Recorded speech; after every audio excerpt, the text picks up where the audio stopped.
En este desprender de vida y de tantas otras cosas, Enrique, has dirigido Shakespeare, Mamet, Contigo. Ibsen, Shakespeare Marlowe, contigo. sí, Lope de Vega, Pessoa. Eres egresado de la facultad. No, no soy egresado, eh, la dejé al año y medio. ¿Por qué? Sin, ¿Por qué no tenía Sin caso? Dile. respuesta. sin respuesta. Sí, esa pregunta no tiene No tiene respuesta. respuesta. ¿Nunca te interesó terminar? Pues lo que pasa es que Porque eran incluso otras fuiste. épocas. Eran otras épocas. Y la verdad de todo es que yo ya empecé a trabajar. Yo lo entendí y lo sigo creyendo, aunque con los años he dicho, bueno, también no hay que ser tan dogmático, pero entendí que esta es una profesión que se hace haciéndola. Sí, Entonces, como el fútbol. es un oficio, no es una profesión, perdón, es un oficio. Y el oficio se aprende haciéndolo. Eventualmente el oficio se convierte en profesión. O sea, ser médico es una profesión porque la estudiaste y ya eres médico, tienes tu título. Nosotros, si no lo oficiamos, si no somos oficiantes del asunto, no lo aprendemos haciendo. De acuerdo. Y sí, se vuelve una profesión en la medida en la que vives de eso, ¿no? Pero pues yo dije, no, ya quiero hacerlo.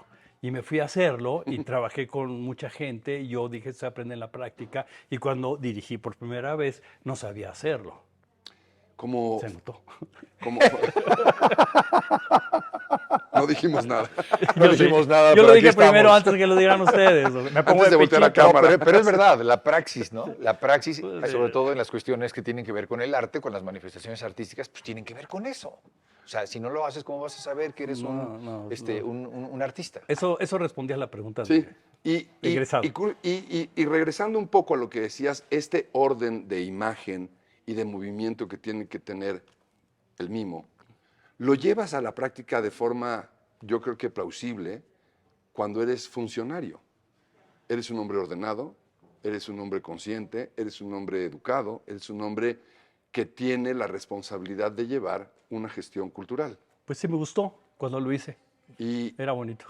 ¿Cómo lidiaste con eso? Porque hay muchos procesos burocráticos, más en América Latina y más en nuestro país, que de pronto no se llevan muy bien con la ingenuidad, vamos a llamar, o con el ideal, ¿no? Del actor, del artista, que construye a partir de las emociones y de alcanzar la estrella, ¿no? donde no hay un escritorio. Donde no hay escritor y de pronto te vuelves un gestor importantísimo en nuestro país y en la UNAM y en Bellas Artes, y en Casa del Teatro y ahora en tu propia escuela. Casa del Teatro. ¿Eh? Casa- En Casa Azul, Casa Casa Azul. Azul. Sí. Bueno, fui maestro, sí. O sea, ¿cómo? A ver, esos dos universos a mí me interesa ver cómo los combinaste. No sé, mira, simplemente la vida me puso ahí. Y me gustó mucho porque creo en el servicio público y me gustó mucho ser parte de un proceso de ayuda a la comunidad para organizar un poquito, tratar de organizar el ambiente profesional, artístico. Ahora no lo sé, lo voy a confesar aquí, no sé si hice bien en hacerlo, pues lo hice. ¿Cómo no? Lo hice y no me arrepiento, pero al mismo tiempo me cuestiono. Ahí está hecho, estuve en el IMBE, estuve en la UNAM, o sea, fui funcionario muchos años y ahí está, ahí Es está una la debilidad del experiencia. director, ¿no? Sí, yo creo que fue más la mentalidad del director. Hay que entender que son dos mentalidades. El actor tiene una mentalidad y el director tiene otra mentalidad. Y la mentalidad del director es, como decía el maestro Alejandro Luna, es ver el bosque, el actor ve el árbol. El director ve el bosque y el funcionario ve el bosque más grande todavía.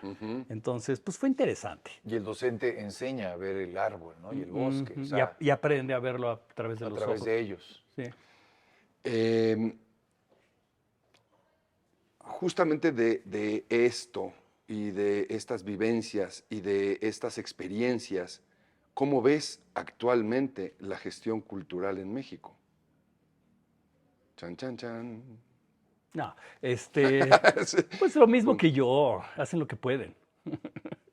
O sea, no puedes hacer más de lo que la realidad, que es bastante estrecha, Ya la realidad castigada. social, pues a veces más castigada, a veces menos, siempre ha estado castigada, desde que yo tengo uso de memoria, siempre hemos hablado que está castigada, pues no puedes hacer más que ciertas cosas, entonces depende de tu honestidad. Cuando hablo de honestidad, hablo realmente de tratar de hacer algo por los demás. O sea, sí tener una mentalidad de servidor público. Realmente. Yo siento que los que la tienen, porque hay gente que la tiene, pues tratan de hacer lo posible, igual que, ¿me entiendes? Y tampoco se puede hacer mucho más de lo que la realidad te lo permite. Sí. Oye, y hablando de eso, tú también eres productor de teatro, tienes tu compañía. Sí. Y como buen lector que eres, de pronto has hecho algunos montajes que tienen base en la literatura, ¿cierto? O sea, Algunas obras que tuvieron su origen en libros, ¿no? Sí. Primero, sí, sí. te ayuda a desgranar mejor la mazorca, el lenguaje del teatro, después de que leíste, son lenguajes distintos. ¿Te aporta algo? Por ejemplo, yo recuerdo haber visto, nada que ver contigo, me parece, pero yo recuerdo haber visto en la UNAM un montaje de La Mujer Justa, ¿o si era tuyo? Yo dirigí. De Sandro Maray, ¿no? Sandro Maray. Siempre decía, Una adaptación argentina de la novela. eso, se hizo en Argentina la adaptación. La adaptación y la trajimos a México haciendo la... ¿Desmerecen esas traducciones? Esos No, es esfuerzos. que yo siento que no hay tanta traducción. Es muchísima más la traducción al cine que al teatro. Pero yo siento que el teatro es un medio que está mucho más cercano a la literatura Por la palabra, que ¿no? el cine. Claro, porque los dos son reinos de la palabra. Entonces tú puedes narrar las cosas, de hecho sucede mucho, puedes narrar las cosas en el teatro casi literariamente.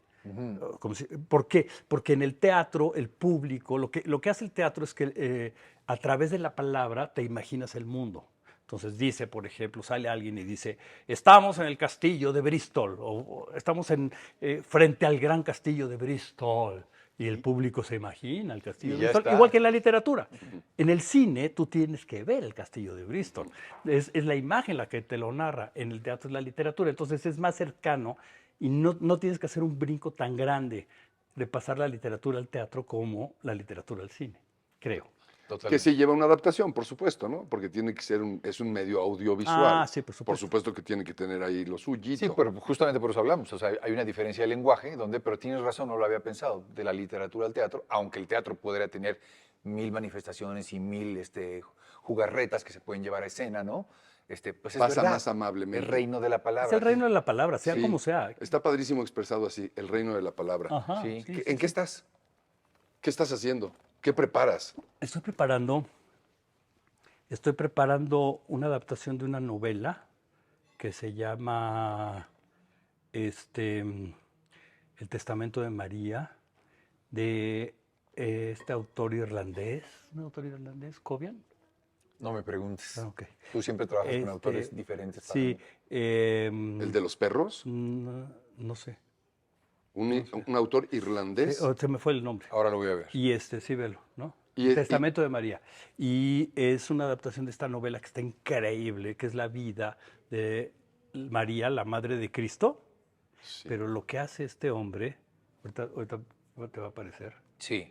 Este, Ahora les digo, el Testamento de María, de Colm Toibin. ¿Toibin? Toibin. Ok. Es un autor irlandés increíble. Y Qué manera de dar autores Irlanda, ¿no? Sí, no, Cosa más está brutal. tremendo. Es Los una isla que irlandeses. vomita autores. No, Así, está ¡blue! tremendo. De Sale un autor. hecho la obra de teatro que acabo de hacer, que es la Niña en el altar, que es una Ifigenia, Sí. es de una autora Irlandés. de teatro irlandesa. Autora. Irlandesa. Y bueno, esta novela, en pocas palabras, es la vida de la Virgen María, pero vista desde la perspectiva de la mamá. O sea, cómo vivió la María, Con su mamá.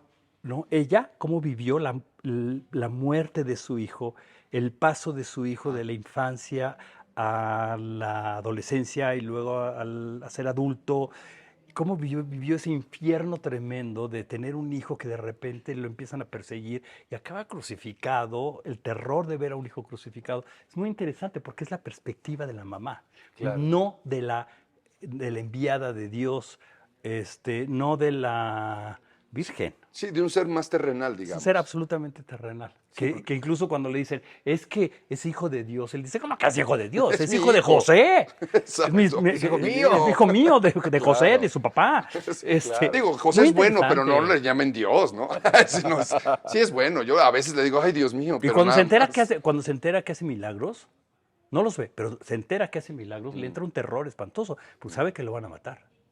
Qué fuerte el Interesante. concepto de perder un hijo que ni siquiera tiene nombre, ¿no? en nuestra lengua. Es decir, ¿A qué te refieres? Es decir, cuando uno pierde a los padres es huérfano. Ah, ya. Cuando uno pierde a un al hijo hecho ni mismo. siquiera hay no, nombre toco madera. para No, no.